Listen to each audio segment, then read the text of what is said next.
Thank you, Mr. Speaker. Mr. Speaker, and still I rise, unbought, unbossed, and unafraid. I rise driven by conscience to embrace the moral imperative to speak truth not only to power, but to also speak truth about power. And I rise today to acknowledge, driven by conscience, what the world is witnessing as we see the collective punishment being imposed upon Palestinians in Gaza. I rise to say that this level of punishment is something that is intolerable and has to be addressed. I rise to say that not only is there collective punishment, there is ethnic cleansing taking place in Gaza.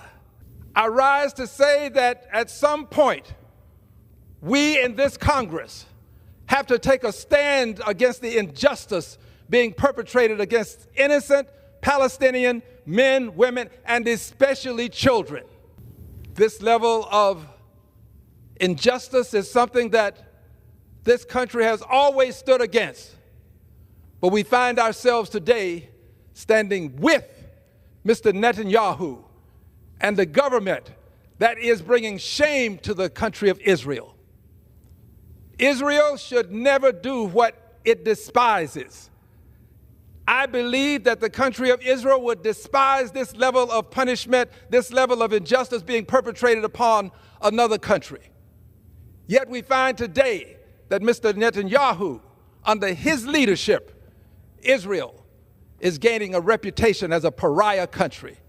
Mr. Speaker, to add insult to this grave injury, the United States of America is aiding and abetting by and through President Donald John Trump, aiding and abetting by simply having him conclude that somehow Gaza should become a resort of a sort, and that the Palestinians would be moved to some other place. That is a form of nouveau ethnic cleansing. I do not support it.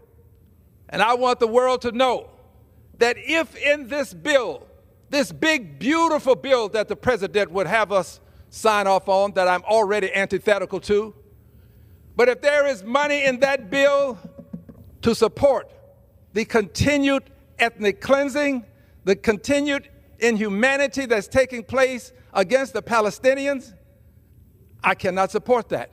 I will not vote to send more money to see innocent men, women, and especially children slaughtered the way it is taking place right before our very eyes. And the unfortunate thing is, there are too many among us who are afraid to speak up. Well, I refuse to be among those who at this time of challenging controversy, who will sit and cower. I'm going to take a stand, not because it benefits me personally, but because conscience says we cannot allow these injustices to go unpunished. Driven by conscience to say that I won't be supporting sending any additional dollars to Israel, having already sent and voted for more than $50 billion. Nobody can accuse me of not being a supporter of Israel. I've supported it. But I can't support the Netanyahu administration and what it's doing to the country of Israel. And I can't support what's happening in my country as our president would embrace this ethnic cleansing. This is the hour of decision. This is a time for every person of goodwill to make a decision. I stand for peace in Palestine and a two-state solution. There are those who say that there is no plan for the interregnum, what we call the day after. Mr. Netanyahu does have a plan. It is to take all of Palestine. It is to take all of Gaza. It is to take the West Bank. He has a plan. Don't assume that because he's going in without our permission that he doesn't have a plan. He does. My plan is to vote against any additional funds to the state of Israel.